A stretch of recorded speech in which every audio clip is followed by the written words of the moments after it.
If you've been keeping up with the CS2 Workshop community on X, you might have seen that the creator of the PrintStream, JTPNZ, has been teasing his newest project for the PrintStream.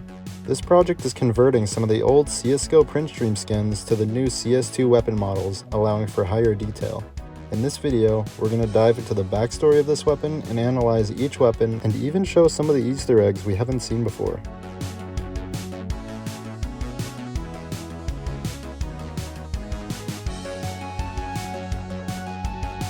Firstly, JTPNZ was kind enough to send me the files for these new PrintStream skins, so please show him some love. His links will be at the top of the description.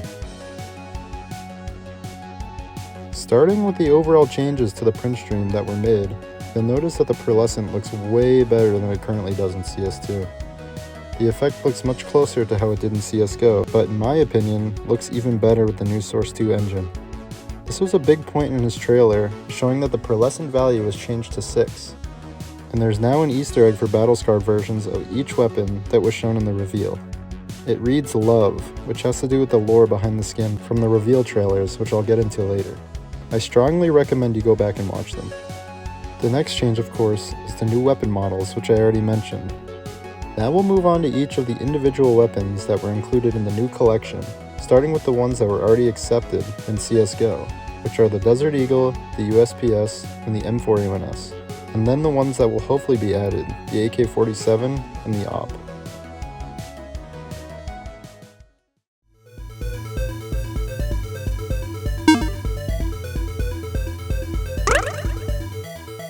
This is the Desert Eagle PrintStream. The B-15 Desert Eagle has a few changes that look way better in my opinion. The main axes on the body were given a pattern which changes in the light that JTPNZ actually teased a while ago on X that I mentioned in my last video, which you should go watch if you haven't already. He also got rid of the boxes on the grip, as you can see here.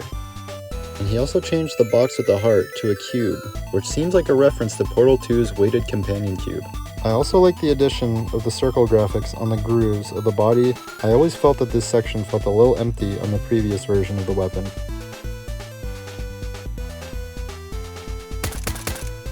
Kill confirmed. The USPS also got a beautiful upgrade. A lot of people like to complain about the new USP model, but I think it looks really sleek, especially with the new PrintStream skin on it. Look at the difference in the detail between the CSGO USPS PrintStream versus the new CS2 model. The level of detail is amazing to look at. However, when it comes to the actual PrintStream skin, both versions look very similar. The biggest difference I've noticed is the midsection of the slide. JTPNZ got rid of some of the graphics, such as the boxes here, and replaced them with a couple references to his PrintStream storyline. The first one is the HeartTech logo, with their signature saying next to it which reads, "Not found in the air." HeartTech is a company that cleanses the universe of violence and hatred. If they find that your Earth lacks love, they plant an atomic bomb called the Heart onto your planet to rid it of violence and reset the world.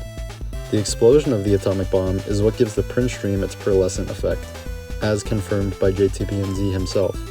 I love skins that have a story and a history to them, so it's really cool to see that he adds these little references to the design.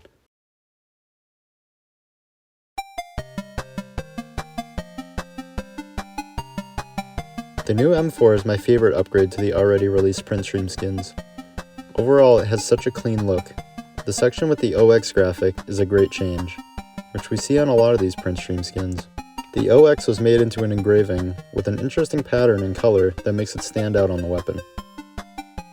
The addition of the roughness texture and the embossed parts of the weapon also stand out to me like I mentioned earlier in the video. However, the best upgrade in my opinion, aside from the improved textures and overall increase in quality, is the stock of this weapon. Instead of just having the graphics standing on their own, the redesign features a shiny plate with graphics on it, which really makes it pop and brings more life to the back of the weapon. This is a comparison to the CSGO M4. I also think from a design standpoint, the choice of graphics are better on the new version of the weapon. This line graphic matches up with the graphic on the suppressor of the weapon, which makes the whole design feel more intentional and cohesive. Revenge. The AK is what started it all. This was the first PrintStream skin that JTPNZ released to the workshop back in 2020. Overall, I think the new version of the AK looks great. This skin in my opinion received the most changes from the original one. The CSGO version felt really cluttered. There was almost no empty space in the weapon, and it felt like just too much. This new version feels a lot more thought out and complete from a design perspective. The one thing I wish he would have added is something to the top section of the weapon right here. This part feels almost too empty. Even just adding something like this long graphic from the stock, like the M4 did with the suppressor in the stock, would make it feel much more connected to the rest of the weapon. However, I still really like this AK and think it would be a great addition to the game. The addition of the skin would also allow both the CTs and the Ts to have a PrintStream rifle. Critical hits. The AWP is one of the most interesting of the PrintStream skins. The remake has a really cool aesthetic that not all the other weapons have in this collection. Parts of the skin that are white have an embossed look, which makes these sections pop right off the weapon. This is especially visible near the rear of the weapon, where the black and the white sections meet. On the old version of this weapon, the colors would just cut off in a straight line, with not much normal mapping. The scope has also changed quite drastically with the addition of this white panel on the top. This makes the scope way more interesting compared to the old version, which was just all black. Just like the AK and the M4, the AWP also has a panel that references the pearlescent value right below the white section on the back of the weapon. I love the change in the roughness and the normal mapping for this section, like I mentioned earlier. This is by far my favorite collection that I've seen in the workshop for CS2. I hope you enjoyed the video. Make sure to subscribe if you haven't already, and vote for the PrintStream on the workshop.